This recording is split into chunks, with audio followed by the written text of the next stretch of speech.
Bonjour, bienvenue au cours de physique générale de l'EPFL.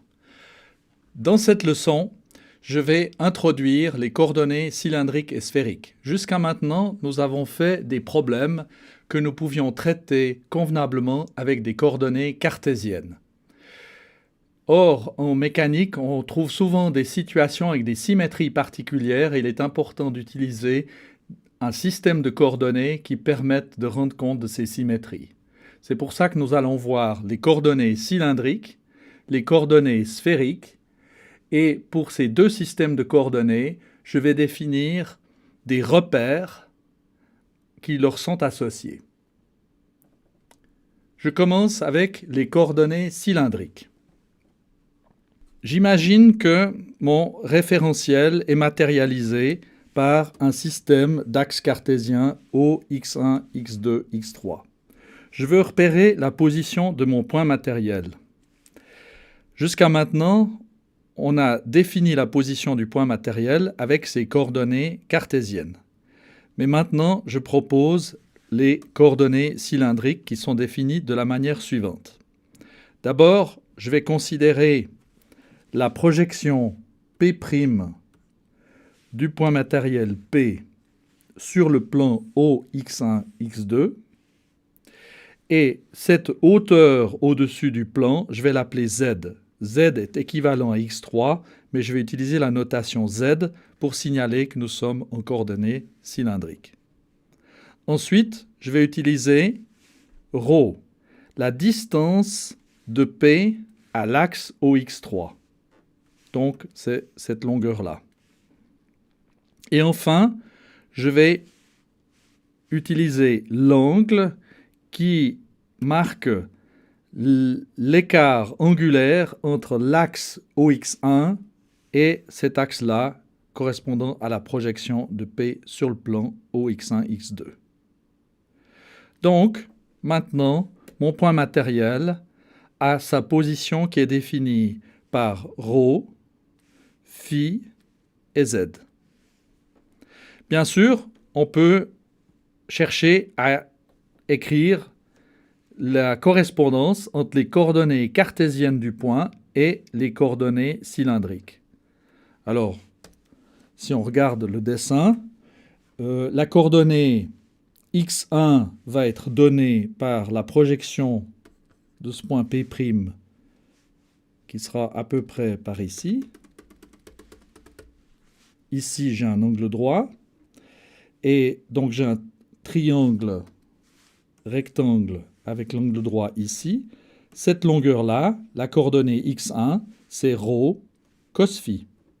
Ce que j'ai écrit comme ceci. La coordonnée x2, c'est cette distance-là, c'est ρ sin phi. Et z est égal à x3, tout simplement. Je passe maintenant à la définition des coordonnées sphériques. Encore une fois, je me donne un système d'axes cartésiens liés au référentiel et je veux caractériser la position du point matériel P. Maintenant, je le fais de la manière suivante. C'est dans la logique des coordonnées sphériques. Je me donne la distance de P à l'origine, R. Et je me donne l'angle θ caractérisant l'écart du vecteur OP par rapport à OX3. θ, c'est l'écart de OP par rapport à l'axe OX3. Et enfin, comme pour les coordonnées cylindriques, je considère la projection de P dans le plan OX1, X2, l'écart angulaire de OP' par rapport à l'axe OX1 est donné par l'angle phi, comme pour les coordonnées cylindriques. Maintenant, mon point matériel est caractérisé par les coordonnées r, θ, phi. R, θ et phi.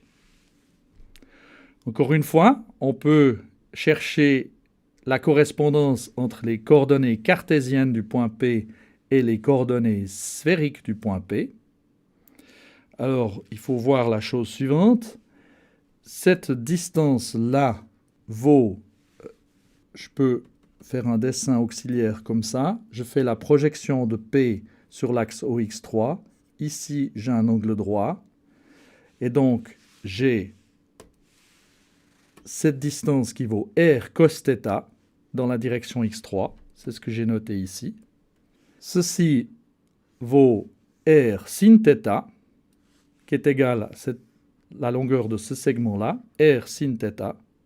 Et maintenant, ce R sin θ, il faut le projeter sur X1 et sur X2. On aura donc un cos phi pour la projection sur X1, sin phi pour la projection sur X2. C'est ce que j'ai ici. J'ai donc mon R sin θ avec la projection cos phi sur X1, sin phi sur X2. Pour définir les repères associés à ces systèmes de coordonnées, je dois définir des lignes de coordonnées. Regardons d'abord le cas des coordonnées cylindriques. Alors, sur ce dessin-là, on a ρ qui est ici, phi là, z, la troisième coordonnée pour les coordonnées cylindriques. Maintenant, si phi varie, mais ρ est constant et z est constant. Z constant, on est dans un plan parallèle au plan OX1, X2. Appelons ce plan horizontal par commodité de langage. Donc, on va être dans un plan horizontal à la hauteur Z. Et on est à une distance ρ constante de l'axe X3. Donc on est sur le cercle que j'ai dessiné ici. Ce cercle-là s'appelle une ligne de coordonnées. C'est la ligne de coordonnées quand seul phi varie. Je vais noter ρ, z pour indiquer les deux coordonnées qui demeurent constantes sur cette ligne. Maintenant, si je fais varier ρ, j'ai simplement le point matériel qui se déplace sur cette ligne. Donc voilà une autre ligne de coordonnées, la ligne de coordonnées où z et phi sont constants.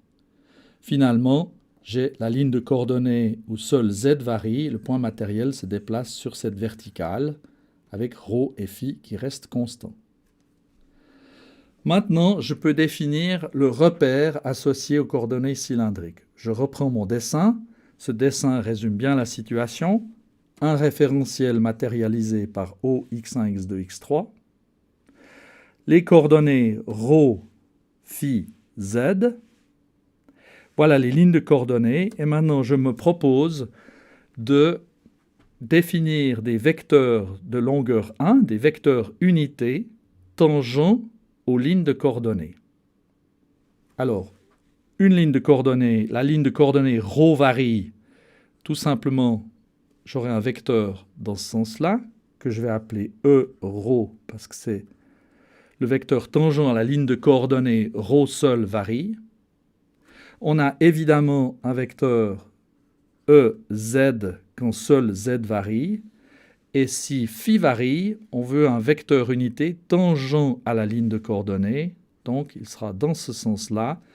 Et je vais toujours convenir de prendre mes vecteurs dans la direction correspondante à la coordonnée croissante. Ρ croissant dans ce sens, Z croissant dans ce sens, phi croît dans ce sens. Donc, je définis un E phi comme ceci. Je fais un dessin au propre. Le voici. Avec E ρ, E phi, EZ. J'observe, j'ai convenu que les vecteurs avaient une longueur 1. J'observe que EZ est vertical, E ρ, E phi sont horizontaux, donc ils sont orthogonaux. E phi est tangent au cercle, donc E phi est perpendiculaire à ce rayon. Et par conséquent, E phi est perpendiculaire à E ρ. Donc on a trois vecteurs orthogonaux, normés.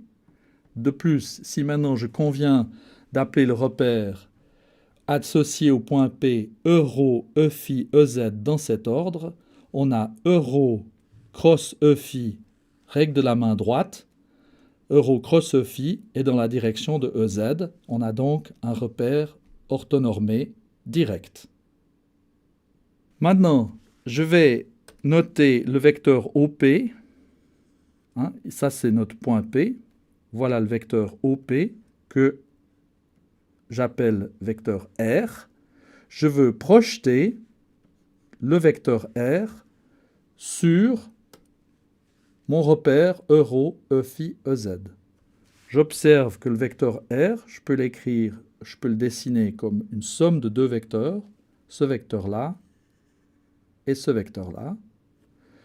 Celui-ci vaut ρ dans la direction euro, et celui-là vaut z dans la direction EZ. C'est ce que j'ai écrit ici. Le vecteur R a deux composantes, une composante selon euro, une composante selon EZ. On peut maintenant s'intéresser à calculer, on en aura besoin plus tard, on va calculer les projections de euro, phi, EZ sur les axes cartésiens x1, x2, x3. Donc je suis en train de présumer que j'ai défini des vecteurs x1 chapeau, x2 chapeau, 1, x3 chapeau, que je retrouve ici. Et maintenant, je me propose de calculer la projection, par exemple, de euro. Alors, euro, je peux le dessiner, encore une fois, ici. Euro. À ce moment-là, on voit bien comment vont se construire les projections de euro. On aura un cos phi dans la direction x1 et un sin phi dans la direction x2. C'est ce que j'ai noté ici, cos phi, sin phi. E phi, par inspection du dessin, je vous le concède, c'est un petit peu difficile de voir quelles sont les projections, mais on se souvient que E phi doit être perpendiculaire à euro. Le produit scalaire, donc cette composante fois celle-ci, plus celle-ci fois celle-là, doit être nul. Donc on doit bien croiser les sinus et les cosinus et on doit introduire un signe moins. On observe que E phi pointe du côté opposé à x1. E phi est opposé à x1, donc je mets le moins sinus. Je m'arrange toujours pour faire des dessins avec des angles aigus, ce qui me permet de voir les signes correctement par inspection des dessins. EZ est simplement identique à x3.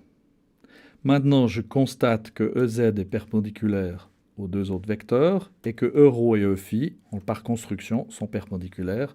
Donc, j'ai tous ces résultats-là.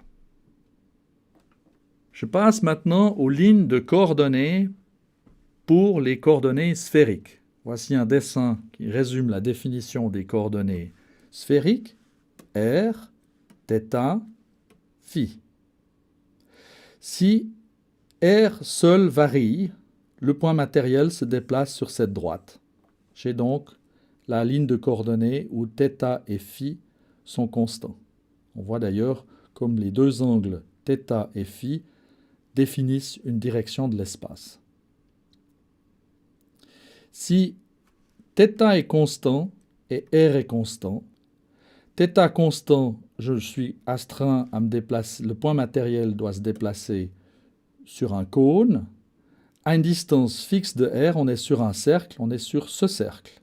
Voilà le cercle où θ est constant et R est constant, il n'y a que phi qui varie.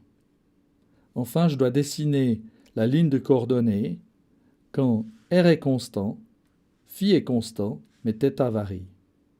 Phi constant veut dire qu'on est dans le plan qui contient cette droite, celle-ci, celle-là et celle-là. On est dans ce plan. À une distance R constante de l'origine, on décrit donc un cercle, et ce cercle a à peu près cette allure-là. Voilà le cercle de θ seul varie. Je reprends ce dessin, et maintenant je vais dessiner mes vecteurs unités tangents aux lignes de coordonnées. Le ER, simplement est là. Eθ est tangent au cercle. Voilà mon Eθ.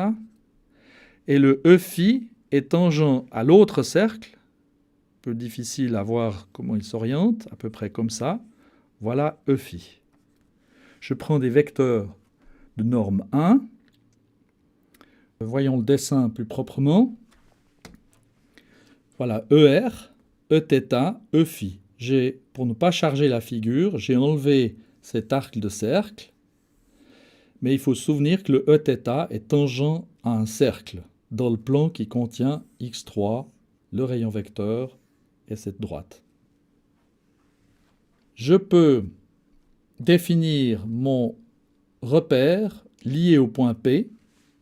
C'est toujours ce point-là, c'est le point P. Le repère suit le point P. En P, j'ai les vecteurs ER, Eθ, Eφ pris dans cet ordre. Pour que ER cross Eθ donne Eφ, j'ai donc, par la règle de la main droite, ER cross Eθ va dans la direction de Eφ. J'ai donc ici un repère direct. Il faut encore être sûr de l'orthogonalité de tous les vecteurs. Alors, le vecteur Eθ étant tangent à ce cercle, il est orthogonal à ce rayon. Donc Eθ est perpendiculaire à ER. Maintenant, Eφ est tangent à un cercle. Appelons encore une fois ce plan OX1, X2 une horizontale. Cette ellipse est horizontale. Eφ est horizontale. Mais Eθ et ER sont dans le plan qui contient X3, OP et cette verticale. C'est un plan vertical, donc ER et Eθ sont dans un plan vertical, alors que Eφ est dans un plan horizontal. Ils sont donc orthogonaux. Voilà, on a l'orthogonalité de nos trois vecteurs. Je vais avoir besoin de la projection du vecteur R, donc il s'agit du vecteur OP, comme d'habitude. Voilà mon vecteur que je pourrais appeler OP, que j'appelle pour simplifier R. Je vais le projeter sur mon repère et j'ai simplement une composante le long de ER. Donc là, il y a souvent des difficultés, les étudiants ont tendance à vouloir introduire d'autres termes. Il n'y a que ce terme-là, la projection de R.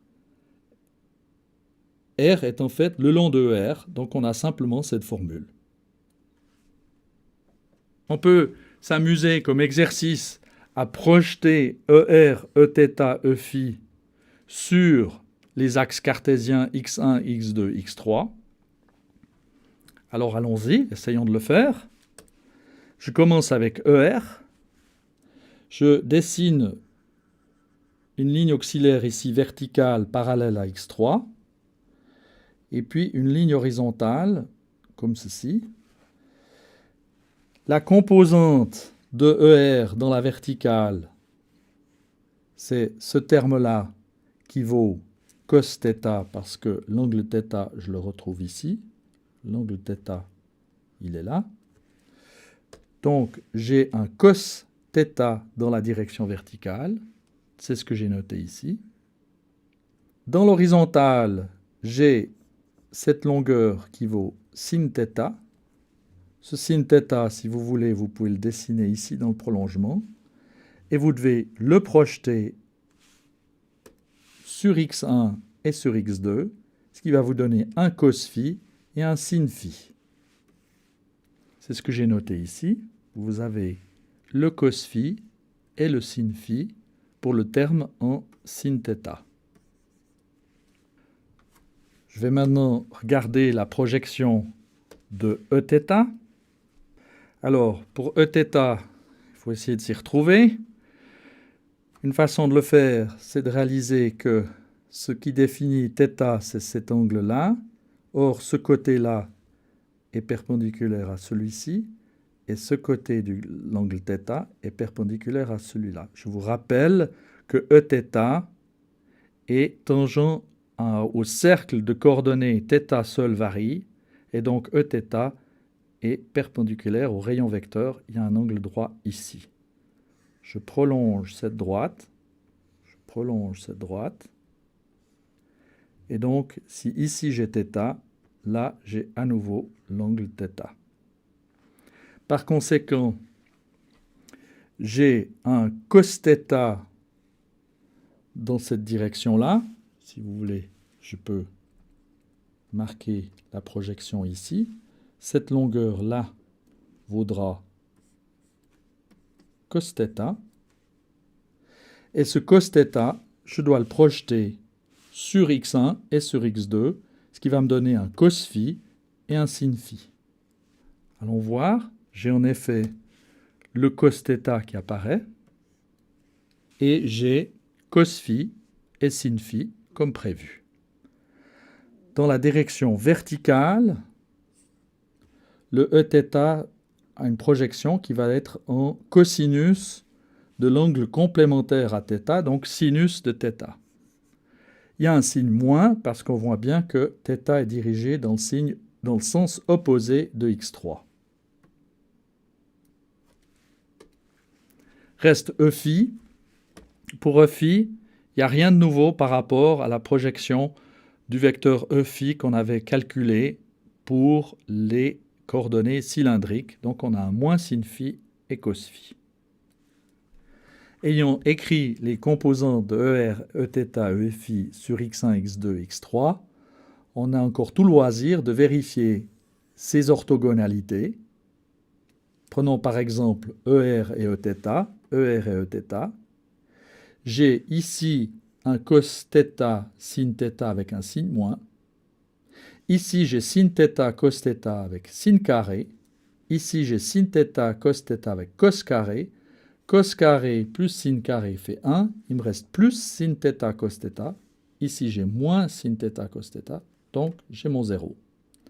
Vous pouvez aussi vérifier les deux autres produits scalaires. Vous allez obtenir encore une fois le 0.